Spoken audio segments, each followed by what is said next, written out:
continue to see this deck do its thing, but for the most part, it's definitely been scaled back. Kit Gauss was, in fact, the correct hit. So that is everything out of the Metagame 0 report here that I would say for the OCG. And what do you guys think? Please, comment down below, tell me what you guys think, and I'll see your beautiful faces back here later in the day, guys. Peace.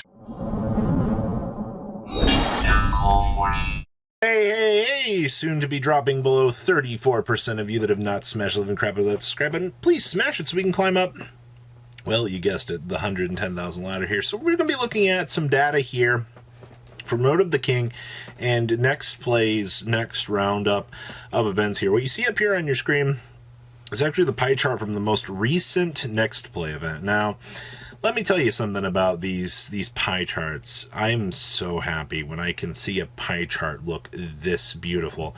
When you have Ninja, when you have Scareclaw, when you have Fur Hire out here. All of these, this is like the infinity gauntlet of diversity out here in terms of these top decks. This is beautiful.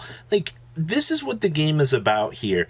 When you roll back the clock here on power creep and you're able to see something this good looking, it very much makes me happy to see. Now, in terms of, you know, your overall diversity for this, am I disappointed by this? No, I am not. I think for an overall breakdown like this to appear, it's absolutely beautiful for the game. So what were the top 8 decks for this? Okay, so first place here, actually winning the event was actual Scareclaw with the Kashtira package in it. Now remember, poor Fenrir and poor Unicorn are in limited purgatory here, which is really sad to see.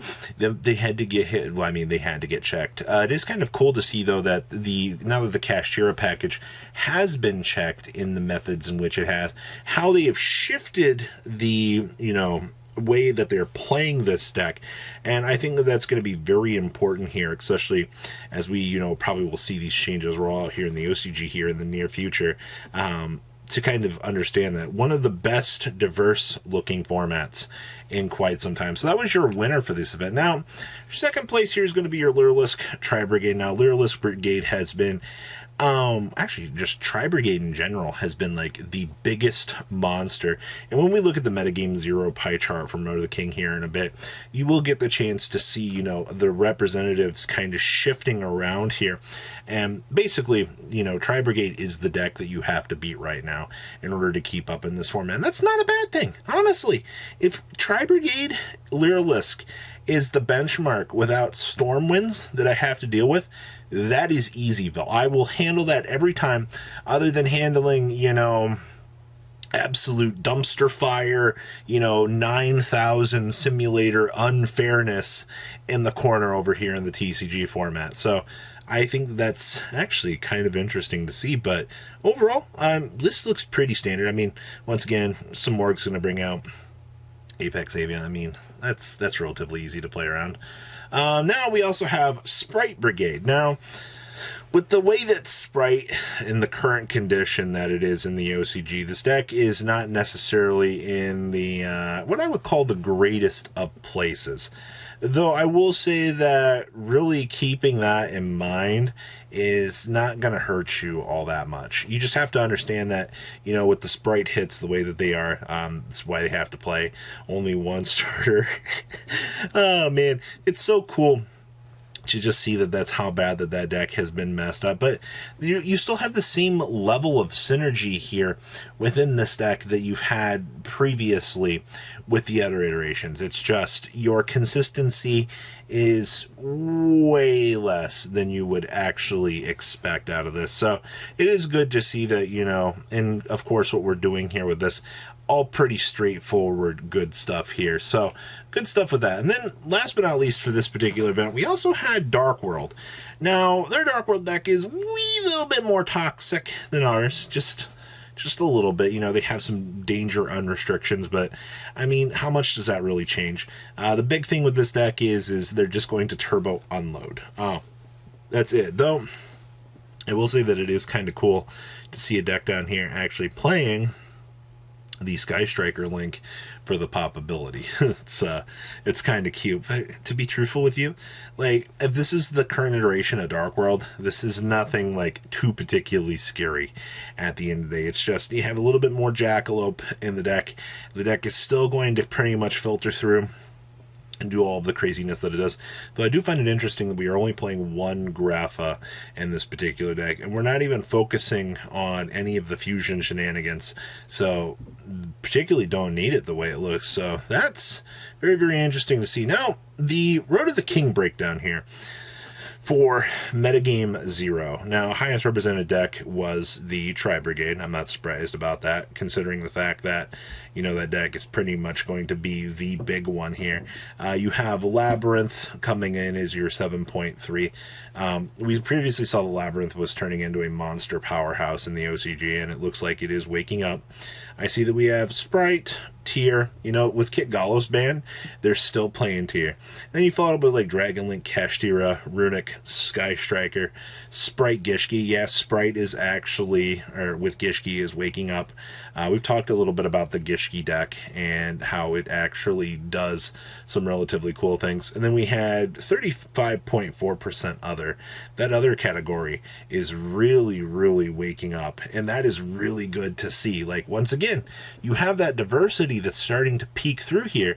And that's what you really want to see. Now, some of the little notes here that Road of the King had here. They had Sprite Brigade here, which, once again, you're going to kind of notice here that this is going to be pretty straightforward for what you've seen. Though, you do have a little bit more of an inclusion package in here for your Shrouded Dragon, because Albion Mercurier is a stupid good card for this deck, because it having the bridge name here for Tri-Brigade, gotta love specific little interactions that you get with that. But outside of that, in terms of like this deck's ability to play the game, it doesn't do anything that's particularly out of left field. I feel like everything that this wants to do is pretty fair right now, but once again, as you go from one tournament results to the other, you do see that there are these differences within the power scalings of these decks, all right? And that's really what you want to see for one of the healthiest formats that I think that this game has ever had. Now, over here, you do get a sneak peek at what Labyrinth is doing. Now, the format has shifted in such a regard for this that Phoenix Wing Wind Blast now actually matters for this deck. Now, since like combo actually can do stuff, but putting a resource back on top of your opponent's deck actually can detour them an entire turn, and that's very important for something like this. You will take note that a lot of your traps in here are going to be one-ofs for this list, but that's actually kind of fine. Just looking at this on paper, all of your interactions are very, very interesting for this. I think there are going to be a lot of things that are going to, little intricate pieces that will move within this list that I think a lot of people are going to look at and they're going to be like, why are we doing this? It all works out. And honestly, I think that this might be one of the more interesting lists that I have actually got the chance to see actually functioning out here. Now, as we move on along here, you are going to get the chance to see another Sprite list here. Now, little important things about this list. We are playing Cyberstein, which is very, very interesting, by the way. Cyberstein into Exterio can be a win condition in and itself. You just kind of got to get there. I also see that we are doing Dagda. And then we are playing the Sky Striker link. So yes, your Sky Striker new link monster actually is being relevant out here. Not in the way that you would think it is, but it's mainly for the on-summon pop effect. Very interesting to see that we're actually doing little interactions with that as well. But, I mean, what else does this deck do? Majority of the same stuff that you're really used to out here.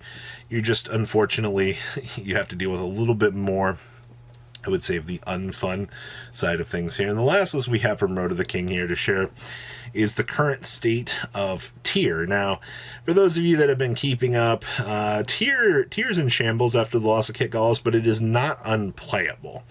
And that's the biggest thing to kind of take away from this, is this deck has been forced to evolve into a manner that really has given it a chance to still shine. And I think that the diversity just continues in the OCG. We have your metagame breakdown number 0. Patrons, thank you.